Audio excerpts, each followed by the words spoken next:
Bonjour à tous, je suis Yann Leonardi et on parle digital marketing. Dans cette vidéo, nous allons parler des utilisateurs ou des clients que vous ne voulez pas. Je vais vous expliquer pourquoi vous devez éviter au maximum certains clients ou utilisateurs et en quoi ce filtre peut sauver votre business.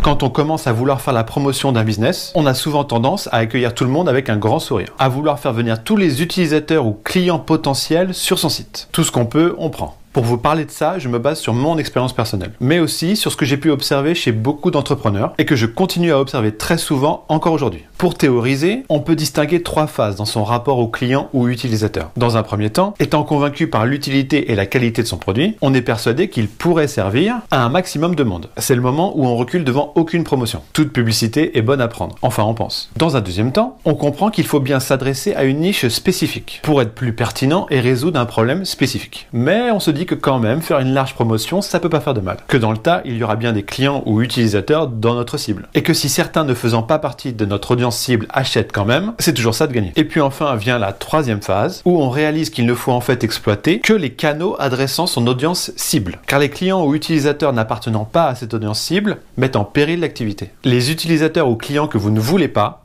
il s'agit là d'un concept plutôt contre-intuitif quand on essaie de faire décoller son business. Qui refuserait des clients, vous allez me dire? Eh bien, je vais vous expliquer en quoi ces clients ou utilisateurs peuvent être nuisibles pour votre business. Comment les identifier? Et pour finir, nous verrons les bonnes pratiques à appliquer pour éviter de tomber dans cet écueil.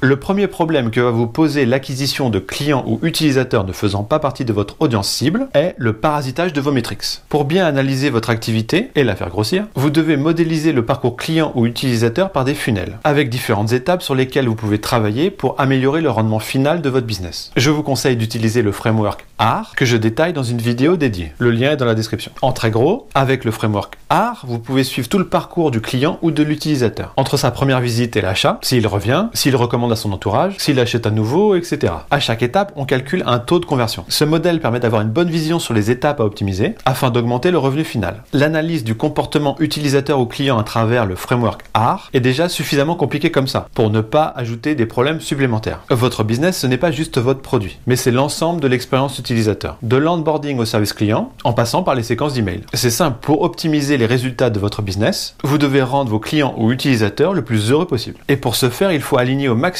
l'expérience utilisateur avec votre audience. Si votre cible est bien définie, les utilisateurs ou clients auront à peu près les mêmes attentes et le même comportement. À vous de leur donner une expérience qui leur apporte pleinement satisfaction. Vous avez donc compris le problème. Faites entrer dans le framework ARR des utilisateurs ou clients qui ne sont pas dans votre audience cible et l'analyse de vos chiffres n'aura plus aucun sens, ne reflétant plus le comportement réel de votre audience cible. À partir de là, vous ne saurez plus exactement comment optimiser correctement l'expérience utilisateur et sur quelle étape du framework ARR travailler. Et si vous pensez le savoir, il y a de fortes chances que ce soit faux. Certains clients ou utilisateurs voudront d'une manière ou d'une autre vous faire modifier votre produit ou vous faire vendre d'autres produits. Ceux-là sont des clients ou utilisateurs dont vous ne voulez pas non plus. Pour rappel, vous partez d'une hypothèse de base. Vous pensez que ce produit A va plaire à cette audience B grâce au message C. Et vous tweakez chacun de ces trois éléments jusqu'à obtenir un product market fit.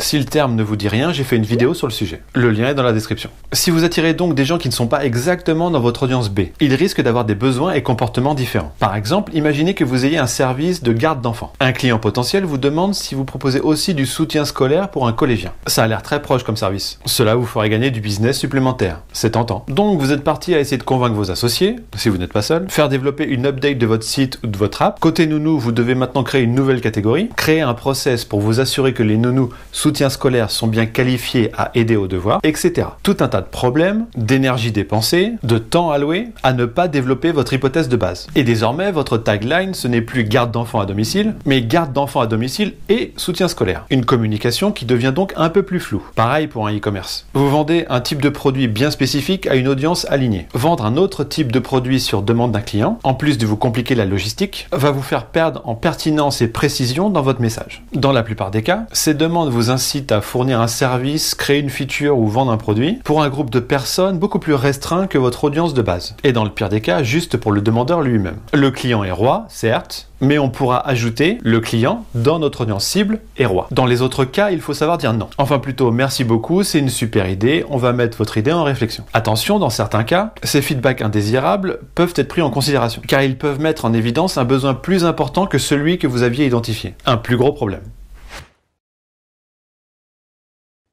Alors, en théorie, on est censé prendre en considération que les feedbacks venant de notre audience cible. Tous les autres feedbacks n'ont aucun intérêt pour la résolution de notre équation, produit A, audience B, message C, et ne vous donneront que des fausses pistes. Si vous vous tenez strictement à votre audience, ces clients ou utilisateurs sont à écouter dans tous les cas. Ceux en dehors de l'audience, non. Si vous n'êtes pas sûr d'avoir que des clients strictement dans votre cible, vous n'avez pas d'autre solution que d'investiguer sur la source d'acquisition, et même jusqu'à prendre contact avec eux, pour déterminer s'il s'agit oui ou non d'un client ou utilisateur dans votre audience. Il est à noter que lorsque l'hypothèse de base fait du surplace, ces feedbacks indésirables peuvent parfois s'avérer intéressants et vous éclairer vers une autre équation possible. Maintenant, en dehors de cette théorie très stricte, la demande de modification du produit peut être analysée en détail. Posez-vous les questions suivantes. Cet utilisateur ou client représente-t-il un groupe plus important ?